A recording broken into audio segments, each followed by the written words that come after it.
Bismillahirrahmanirrahim. Assalamualaikum warahmatullahi wabarakatuh. Perkenalkan, nama saya Ivan Adnan Maulana, NIM 18120120. Pada kesempatan kali ini saya akan memaparkan mengenai cara manajer proyek menyampaikan berita buruk kepada stakeholder. Yang pertama, mengenai landasan ilmu. Landasan ilmu harus dimiliki oleh setiap manajer proyek. Landasan ilmu yang saya maksud ialah manajemen komunikasi. Manajemen komunikasi sangat diperlukan oleh setiap manajer proyek. Manajemen komunikasi di dalamnya ada beberapa tahapan. Di sini saya akan meringkas supaya mudah dipahami oleh teman-teman sekalian. Oke, manajemen komunikasi, tahapan pertamanya yaitu perencanaan komunikasi. Perencanaan komunikasi ialah setiap manajer proyek harus bisa membuat jadwal komunikasi. Setelah itu, tahapan selanjutnya distribusi informasi. Pada tahapan ini adalah suatu saluran informasi antara stakeholder dan manajer proyek. Setelah itu, tahapan ketiga yaitu pelaporan kinerja. Pelaporan kinerja ini adalah sumber informasi bagi manajer proyek dan setiap stakeholder. Pelaporan ini adalah hal penting untuk evaluasi dan sumber informasi ini adalah suatu hal vital dalam manajemen komunikasi. Tentu jangan lupakan untuk tahapan ketiga ini. Pada tahapan yang terakhir yaitu mengelola stakeholder. Tentunya manajemen komunikasi banyak sekali stakeholder yang berperan dalam setiap proyek. Tentunya hal ini tentu harus dikelola. Maka manajer proyek harus bisa mengelola stakeholder supaya informasi itu tepat sasaran. Oke, selanjutnya yaitu ada proses komunikasi atau cara menyampaikan berita buruk. Di sini ada suatu proses komunikasi sederhana. Pada proses komunikasi di sini bisa melakukan secara offline ataupun online.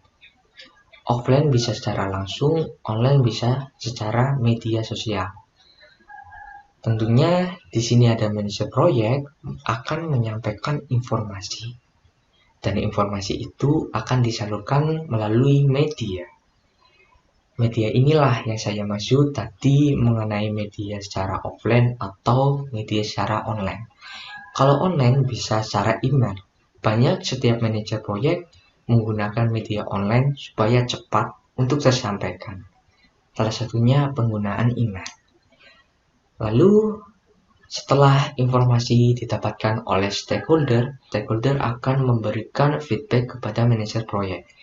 Karena feedback inilah adalah hal penting supaya manajer proyek itu telah menerima bahwa informasi itu telah tersampaikan. Kurang lebih seperti itu. Tapi untuk hal yang penting tentunya proses ini adalah jangan sampai feedback yang diberikan kepada stakeholder itu berbeda. Seperti itu. Selanjutnya mengenai muatan pesan. Tentunya suatu stakeholder harus mengetahui muatan pesan.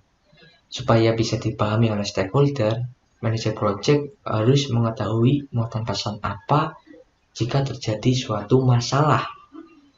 Sebenarnya jika terjadi suatu masalah, ada pesan utama yang harus disampaikan, yaitu apa dan kenapa. Dan sebagai tambahannya mengenai bagaimana atau solusi. Bagaimana atau solusi ini jika bisa diperkirakan cara mengatasi atau solusinya. Di sini ada contoh dari pesan utama, misalkan seperti ini pesan utamanya yaitu telah terjadi kekurangan biaya pembangunan pada bulan September. Nah, ini topik apa nih? Apa masalahnya? Setelah itu, pesan utamanya tersebut harus mengandung muatan mengenai kenapa. Kenapanya ialah dikarenakan masalah biaya pembangunan akhir bulan September belum bisa dicairkan. Nah, ini adalah pesan utama yang harus bisa disampaikan segera kepada stakeholder. Jika manajer proyek bisa diperkirakan cara mengatasi atau solusinya, maka pesan itu bisa satu paket dengan pesan utama. yaitu di sini akan menyampaikan muatan pesannya. Target pembangunan selesai akan mundur di bulan Desember. Tentunya informasi ini sangat komplit jika terdapat apa, kenapa, dan bagaimana. Namun yang utama dari penyampaian hal di sini harus bersifat netral dan tentu muatannya dari apa dan kenapa. Sederhananya seperti itu. Pada di sini saya akan mengutip sebuah kata-kata ya. Hal yang diingat ialah ingat, komunikasi yang baik adalah kemampuan yang wajib dimiliki tak hanya oleh manajer proyek saja, namun setiap individu. Terima kasih. Cukup sekian presentasi dari saya. Bila banyak salah kata mohon dimaafkan. Wabillahi taufiq wal hidayah. Wassalamualaikum warahmatullahi wabarakatuh. Terima kasih.